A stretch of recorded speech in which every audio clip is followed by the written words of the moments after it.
हर हर महादेव, जय श्री राम। आज हम लोग बात कर रहे हैं श्री रामचरितमानस बालकांड, दोहा 205, 206, 207, 208 क और ख। अब यहाँ पे एक बहुत सुंदर प्रसंग है कि महर्षि विश्वामित्र जी जो है वो उस समय के जो नामचीन राक्षस हुए, यानी कि मारीच और सुबाहु ऐसे राक्षस थे। इनके आतंक से जब समाज बहुत ग्रसित था, ब्राह्मण कुल, ब्राह्मण समाज बहुत ग्रसित था, तो उस समय उन्होंने एक ही उपाय समझा कि इनका उपचार जो है स्वयं प्रभु ही करेंगे। और इसीलिए वो स्वयं राजा दशरथ के पास जाते हैं और उनसे अनुरोध करते हैं कि हे राजा दशरथ, आप अपने दो जो पुत्र हैं यानी श्री राम और लक्ष्मण, ये आप मुझे सौंप दें, जिनकी वजह से मैं ऐसे राक्षसों का खात्मा करके समाज को सुरक्षित कर सकूंगा। अब अगर आप ध्यान से देखें तो यहाँ पे राजा दशरथ जब ऐसे कठोर वचन सुनते हैं ऋषि विश्वामित्र जी के, तो उनके लिए तो कठोर ही हैं। तो वो ये क्या कह रहे हैं? वो ये कह रहे हैं कि हे ब्राह्मण, मैंने इन चारों पुत्रों को अपने चौथेपन में पाया है। चौथेपन का मतलब है he is referring to the old age, कि मैंने अपने ओल्ड एज में चारों पुत्रों को पाया है। और आप विचार कर भी ऐसी बात मत करिए, आपको जो भी आवश्यकता है मैं देने को तैयार हूँ, मेरा सर्वस्व मैं आपको देने के लिए तैयार हूँ, लेकिन पुत्रों को मत मांगिए। और वो भी आप जिन पुत्रों को मांग रहे हैं उसमें राम मेरा सबसे प्रिय है, उसके बगैर तो मैं अपने जीवन का आधार भी नहीं सोच सकता, जीवन का मूल भी नहीं सोच सकता, मैं श्वास नहीं ले सकता, कुछ नहीं कर सकता। तो अब यहाँ पे देखिए बहुत सुंदर तरीके से वो बोल रहे हैं कि सब सुत प्रिय मोहि प्राण की नाई, राम देत नहीं बनई गुसाई, कह निसीचर अति घर कठोरा, कह सुंदर सुत परम किशोरा।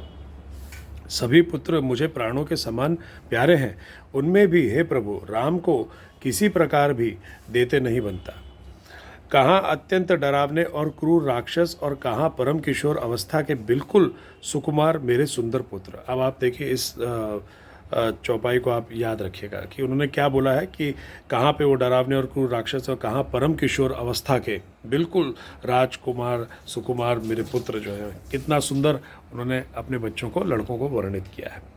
सुनि नृप गिरा प्रेम रसानी, हृदय हर्ष माना मुनि ज्ञानी, तब विशिष्ट बहुविधि सुमझावा, निप संदेह नास कह पावा। अब प्रेम रस सनी हुई राजा की वाणी सुनकर ज्ञानी मुनि विश्वामित्र जी ने हृदय में बड़ा हर्ष माना। तब वशिष्ठ जी ने राजा को बहुत प्रकार से समझाया, जिससे राजा का संदेह नाश को प्राप्त हुआ। अब यहाँ पर जो है विश्वामित्र जी जब ऐसा सुनते हैं तो उनके मन में जो है वो हर्ष होता है और वो समझते हैं कि पिता का मोह है, इसमें कोई संदेह नहीं है। राजा हैं लेकिन वो पिता भी हैं। लेकिन जो वशिष्ठ हैं, जो गुरु हैं, और उन्होंने तभी राजा दशरथ को समझाया कि भाई ये जो मांग रहे हैं आप दे दीजिए। क्यों? क्योंकि एक बहुत सुंदर सी बात यहाँ पे निकल के आती है कि आजकल के माँ बाप को भी अगर आप देखें, आजकल के भी जो माता पिता थे उनको आप देखिए मैं हमेशा जीवन में एक बात कहता हूँ कि आपके जीवन में your perceptions are everything. Your perception works like your eye glasses, your lenses. अगर आपने गलत लेंसेज पहने हुए हैं तो आपको जीवन में कभी सही दिखेगा नहीं। आप किसी भी स्थिति को सही तरह से देख नहीं पाएंगे, किसी भी स्थिति को सही तरह से कंक्लूड नहीं कर पाएंगे, किसी इंसान को आप सही तरह से देख नहीं पाएंगे। हो सकता है आप किसी इंसान को पसंद नहीं कर रहे हो, आपका परसेप्शन उसके बारे में गलत हो। वो इंसान आपके लिए शायद बहुत सही हो सकता है, वो इंसान आपके लिए बहुत अच्छा हो सकता है, लेकिन हमारे परसेप्शंस, आप एग्री करेंगे कि कई बार हमें बहुत दुख में डालते हैं। और ये इसलिए होता है क्योंकि हम माया जाल में फंसे हुए हैं। माया मतलब basically it means illusion, and illusion is nothing but, अगर आप देखिए, अगर मैं सिंपल तरीके से माया को समझाऊं तो इल्यूजन का मतलब ये होता है कि किसी स्थिति के अंदर आपको गलत ग्लासेस दे देना कि आप उस स्थिति को नहीं समझ पाए असली में क्या है।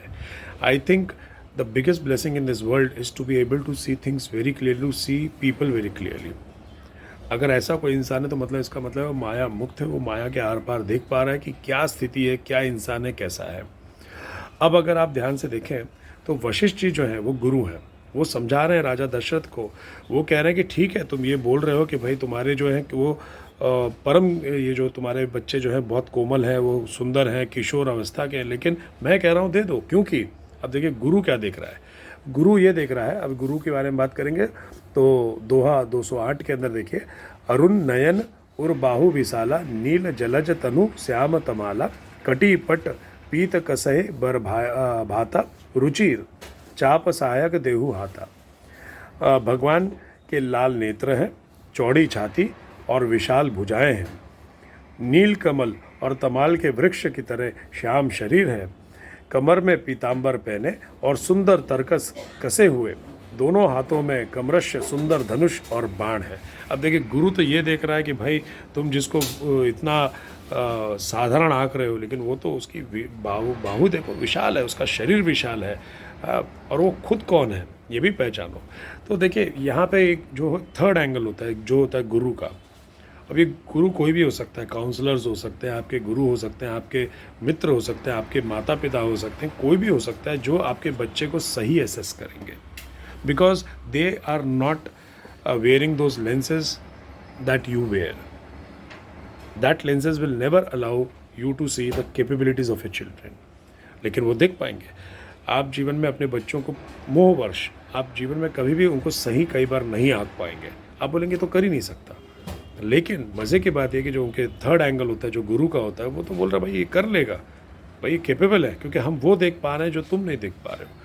और देखिए प्रकृति के अंदर भी अगर आप देखें, बहुत गौर से देखिए, तो प्रकृति भी इसी तरीके से चलती है, यही नियम पे चलती है। बच्चे बड़े होते हैं किसी जानवर के, आप देखिए वो जानवर जब वैसे ही बच्चा बड़ा होता है उसको फिर छोड़ दिया जाता है। माँ बाप पीछे नहीं पड़ते हैं, बोले भाई तुमको कैपेबिलिटी दे दी, अब तुम्हारे पंख मजबूत हो गए, अब तुम उड़ो, अब गिरोगे, पढ़ोगे, सीखोगे, उड़ो। तो मेरा आप सभी माता पिताओं से अनुरोध है कि इस रामचरितमानस की सुंदर दोहा और चौपाइयों के थ्रू हमें अपने जीवन के लेंसेज को सही करना पड़ेगा। The way we see our children sometimes, और जिस तरीके से हम उनको अंडरमाइन करते हैं उनकी कैपेबिलिटीज़ को, ये हमें बंद करना पड़ेगा। और कई बार हमें सही करेक्ट करने के लिए भी, मतलब एक सही जजमेंट लेने के लिए भी, अगर आपको लगता है कि आप मायावर्ष यानी इल्यूजन में ग्रस्त है, आप परसेप्शन सही नहीं ले पा रहे हैं, तो मेरा हमेशा एक अनुरोध होता है कि आप थर्ड एंगल अपने जीवन में हमेशा रखिए, वो होता है गुरु का। बहुत बहुत धन्यवाद मेरे साथ जुड़ने के लिए, और मैं आचार्य हरिशरण, हम फिर जुड़ेंगे। जय श्री राम, हर हर महादेव।